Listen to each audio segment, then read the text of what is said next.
السلام علیکم ورحمۃ اللہ وبرکاتہ۔ الحمدللہ رب العالمین والصلاة والسلام علی رسولہ الکریم وعلی آلہ واصحابہ اجمعین الی یوم الدین، اما بعد۔ سب سے پہلے اللہ تبارک و تعالیٰ کا شکر ادا کرنا ضروری ہے کہ اس نے مجھے موقع عنایت کیا کہ آپ جیسے عظیم لوگوں کے بیچ میں کچھ باتیں اس کے رسول کے تعلق سے کہہ سکیں۔ بے شمار درود اور سلام ہو آخری نبی حضرت محمد صلی اللہ علیہ وسلم پر، جن کی لائی ہوئی تعلیمات کی وجہ سے آج ہم اپنے خالق و مالک کو اچھی طرح سے پہچان پا رہے ہیں۔ محترم حضرات، یہ ربیع الاول کا مہینہ ایک طرح سے ہم مسلمانوں کو ایک انرجی اور طاقت دیتا ہے کہ ہم اپنے محبوب ترین کے بارے میں کچھ باتیں کہیں، سنیں، سیکھیں۔ ویسے تو رسول اللہ صلی اللہ علیہ وسلم سے ہمارا تعلق شب و روز کا ہے۔ آپ کا تذکرہ، آپ کا ذکر ہمیں ہر روز کرنا ہے، یہ محبت کا تقاضا ہے اور ہم کرتے بھی ہیں۔ لیکن کچھ وقت ایسے ہوتے ہیں جب اس میں بہت زیادہ اضافہ ہوتا ہے، تو اسی کا یہ مہینہ چل رہا ہے۔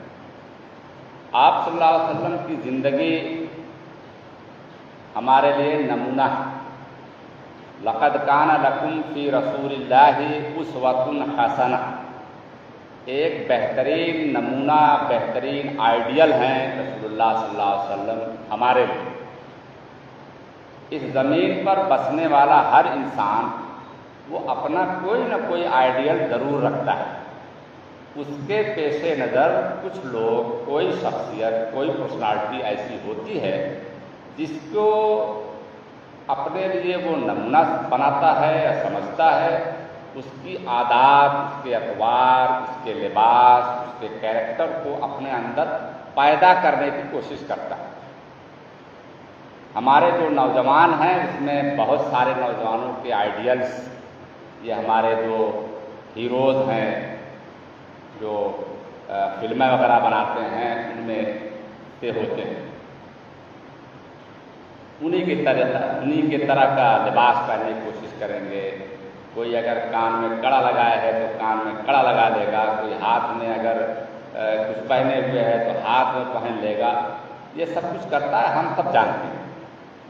لیکن یہ بھی حقیقت ہے کہ دنیا کا کوئی بھی نمونہ وہ 2، 4، 6، 10 سال سے زیادہ نہیں چل پاتا، پھر اس کی ٹیکنکس بدل جاتی ہے، اس کا طرز زندگی بدل جاتا ہے، اس کی لائف سٹائل چینج ہو جاتی ہے۔ وہی آدمی ہوتا ہے لیکن اس کا پہناوا دوسرا ہو جائے گا 10 سال کے عرصے میں۔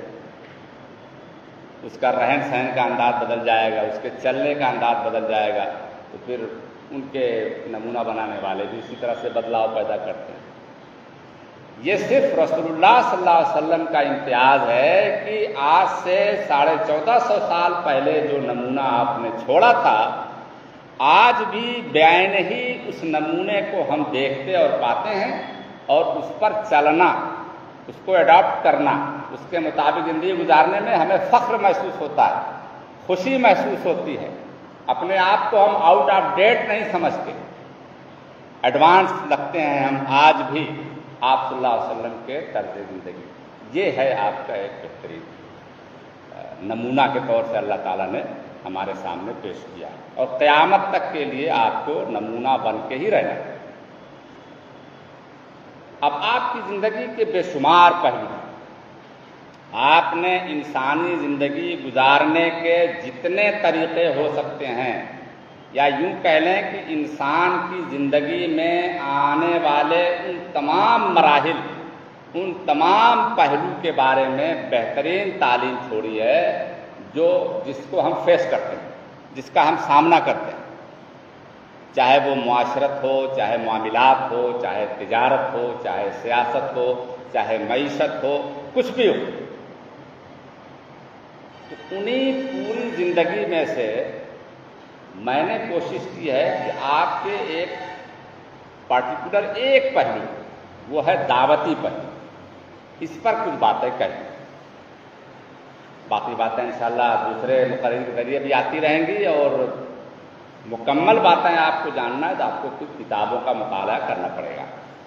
آپ کے سرہانے، آپ کی الماری میں ایک سیرت کی کتاب لازماً ہونی چاہیے، اگر آپ واقعی اپنے رسول سے محبت کرتے ہیں۔ رسول اللہ صلی اللہ علیہ وسلم نے فرمایا لا یؤمن احدکم حتی اکون احب الیہ من والدہ وولدہ والناس اجمعین، تم میں کا کوئی شخص کامل مومن نہیں ہو سکتا، پورا ایمان والا نہیں ہو سکتا جب تک میں اس کے نزدیک اس سے، اس کے والدین سے، اس کی اولاد سے اور دنیا کے سارے انسانوں سے زیادہ پسندیدہ اور محبوب نہ ہو جاؤں۔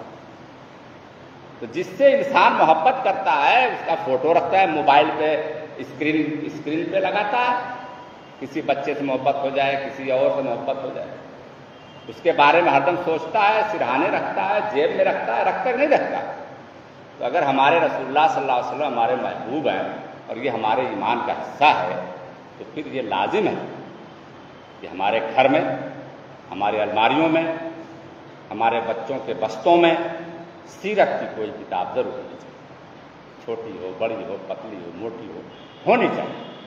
یہ محبت کا لازمی تقاضا ہے، ورنہ ہم جو ہے اپنے دعوے میں کھوکھلے۔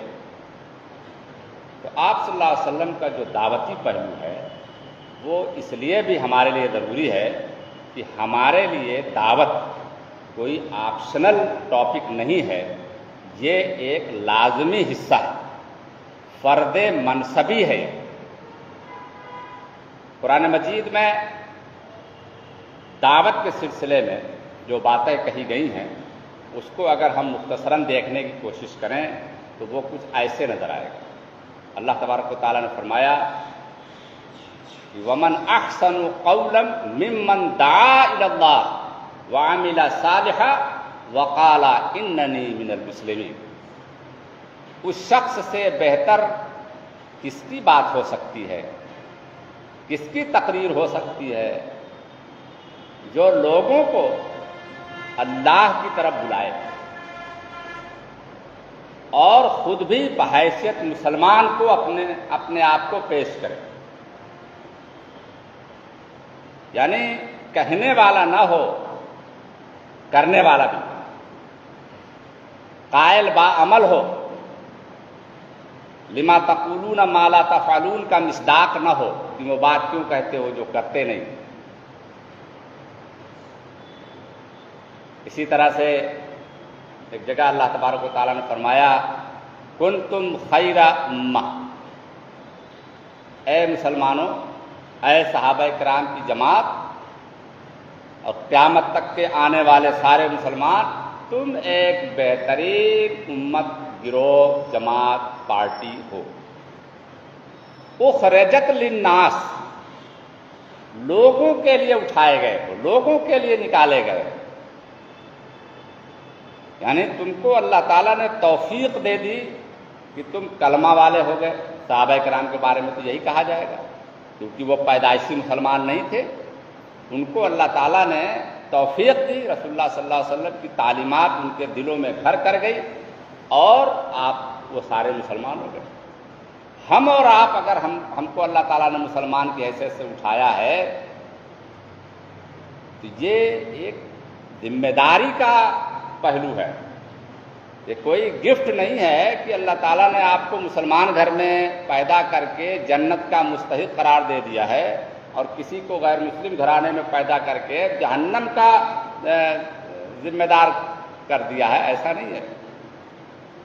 دونوں کی اپنی اپنی ذمہ داریاں ہیں، ایک کی ذمہ داری ہے پہنچانا، دوسرے کی ذمہ داری ہے اس کو قبول کرنا، اس تک پہنچنے کی کوشش کرنا۔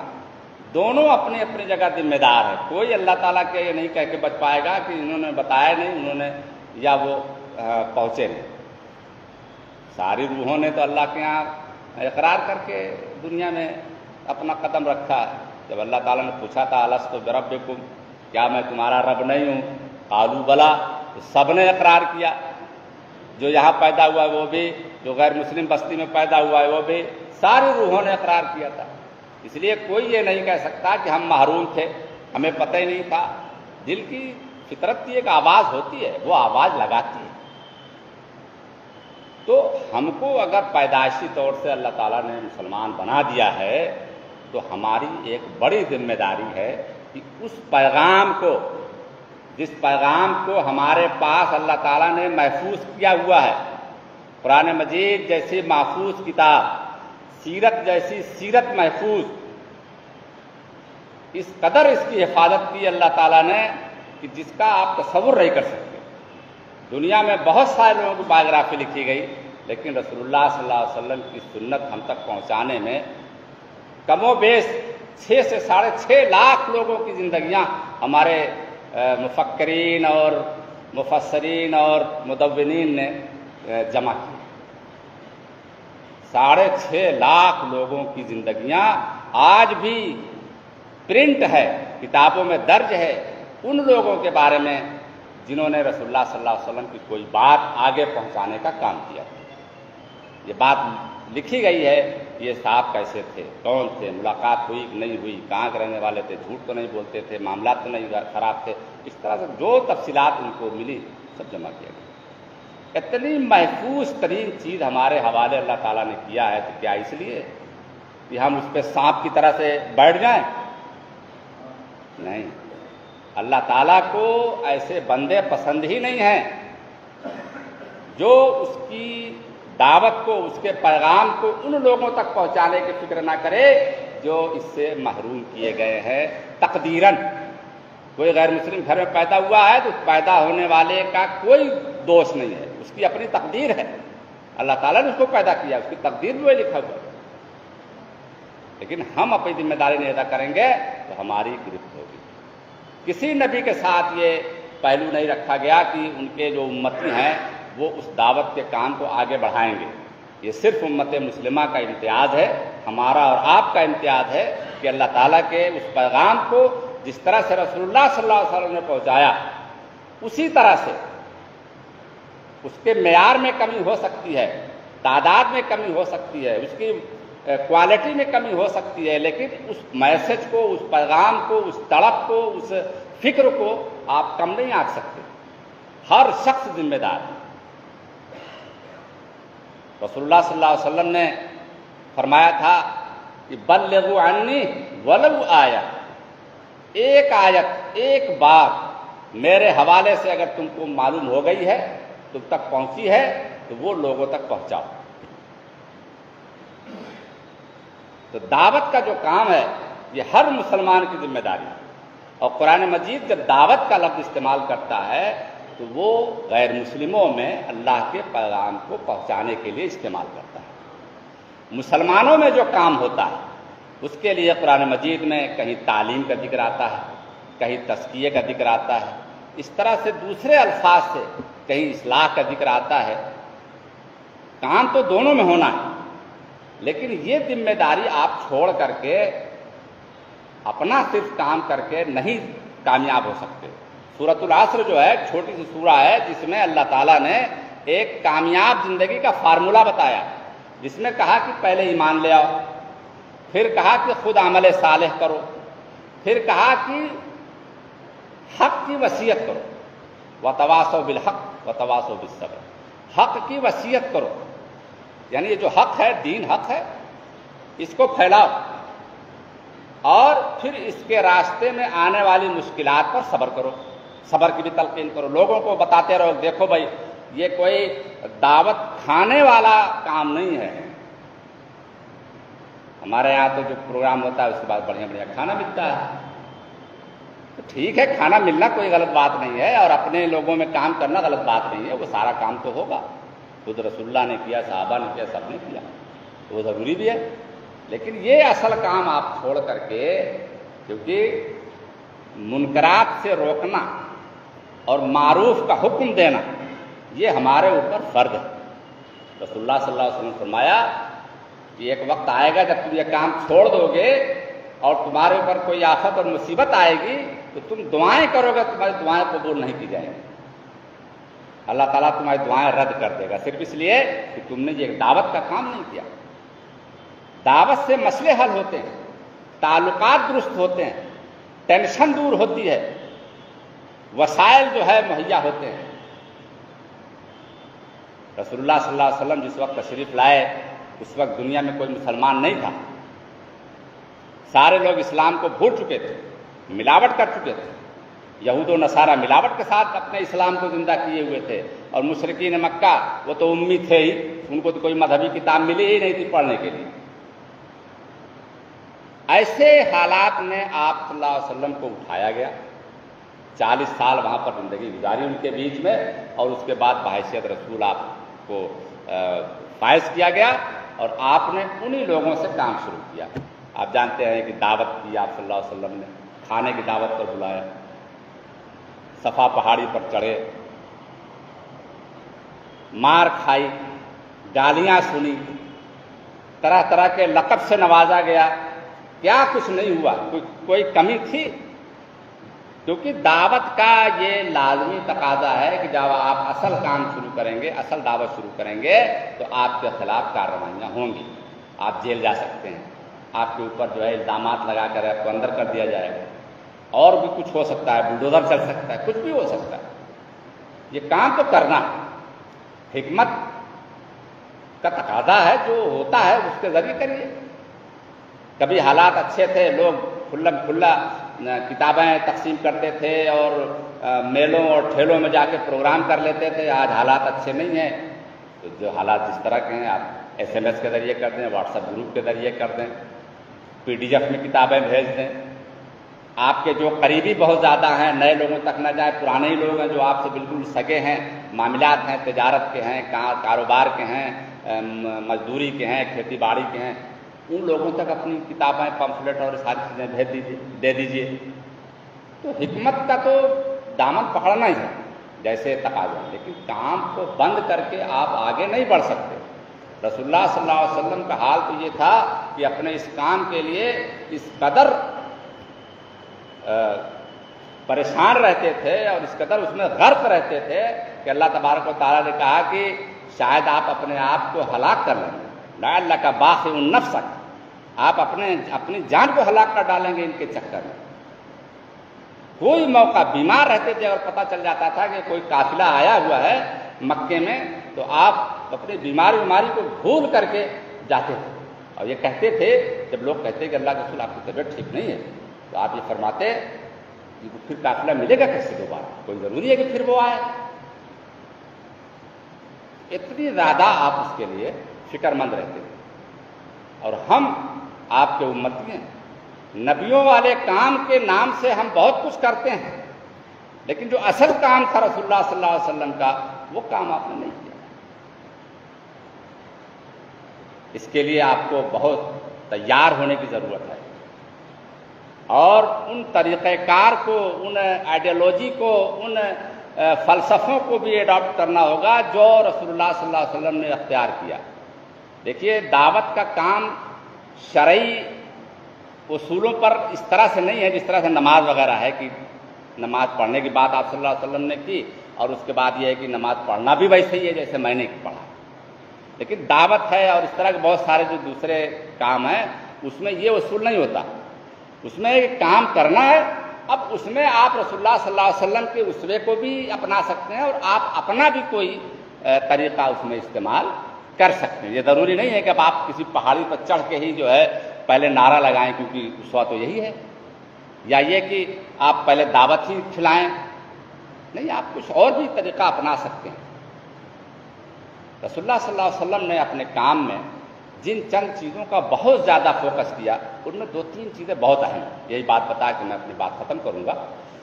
ایک تو آپ نے ہمیشہ اپنی دعوت کے لیے قرآن مجید کا استعمال کیا۔ قرآن مجید میں بھی جگہ جگہ اللہ تعالیٰ نے آپ کو یہ بات کہی ہے کہ آپ اس قرآن کے ذریعے سے اپنا کام آگے بڑھائیں گے۔ فذکر بالقرآن من یخاف وعید، آپ قرآن کے ذریعے لوگوں کو نصیحت فرمائیں۔ قرآن کو ہدی للناس کہا گیا، ہدایت کس کو دینا ہے؟ اللہ تعالیٰ کو دینا۔ اب اللہ تعالیٰ یہ کہہ رہے ہیں کہ میں ہدایت لوگوں کو بڑی آسانی سے دوں گا اپنی اس کتاب کے ذریعے سے، کیونکہ یہ کتاب گائیڈنس کے لیے آئی ہی ہے، لوگوں کی رہنمائی اور ہدایت کے لیے آئی ہی ہے۔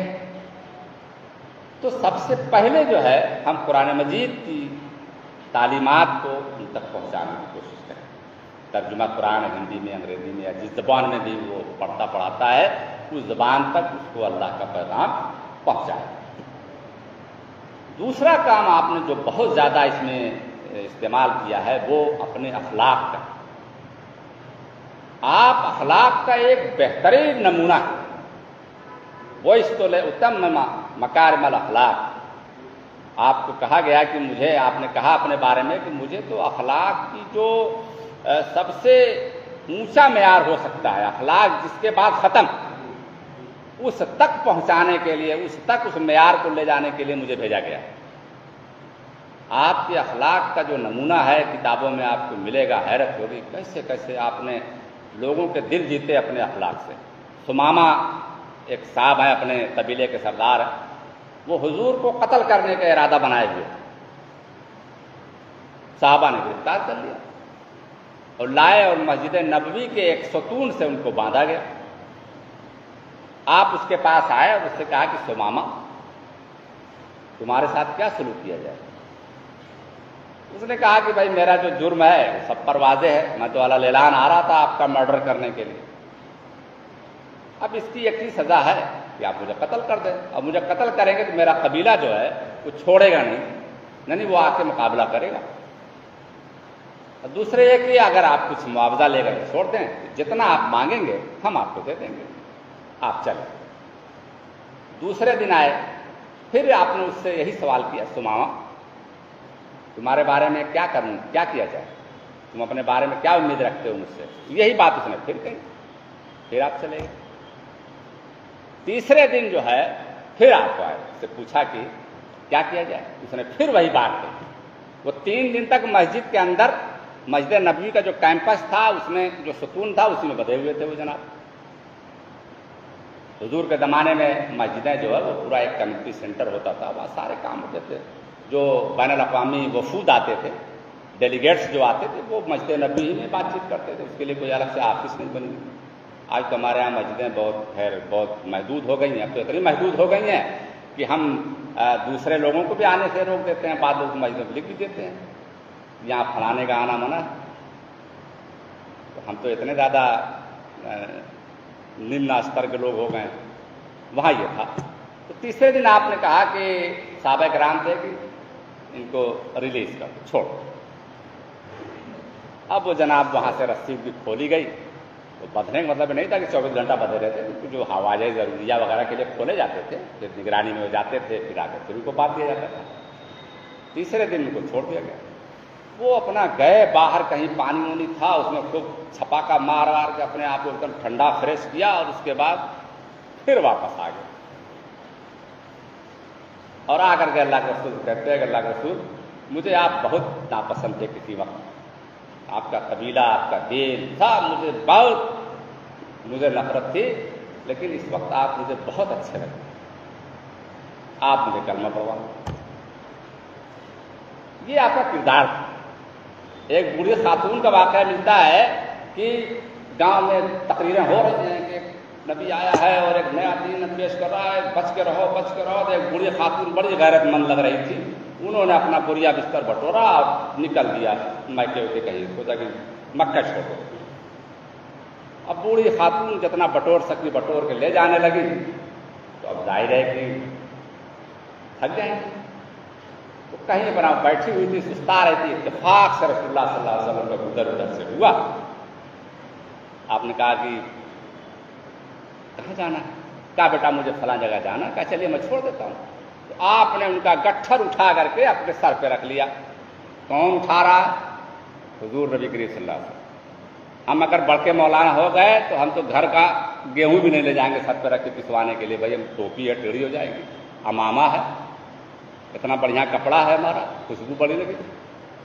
اپنا کام بھی ہم کرنے کے لیے تیار نہیں ہوتے، اگر ہم بڑے دیندار ہو گئے تو۔ اب رسول اللہ صلی اللہ علیہ وسلم کی دینداری دیکھیے، کہ آپ جو ہے اس کا گٹھر اٹھا کے پیچھے چلے جا رہے ہیں. بڑھیا بیٹا بڑا اچھا انسان ہوا. ظاہر ہے کہ عرب کے معاشرے میں جہاں دو ہی طرح کے لوگ تھے, یا تو خاندانی لوگ تھے یا غلام تھے. اور خاندانی لوگ کسی کی مدد اس طرح کرنے سے تو رہے, اور غلام اپنے من سے کسی کا کام کر نہیں سکتا تھا. تو بڑھیا کو لگا کہ یار بڑا اچھا انسان ہے, تو بالکل نئی کوالٹی کا.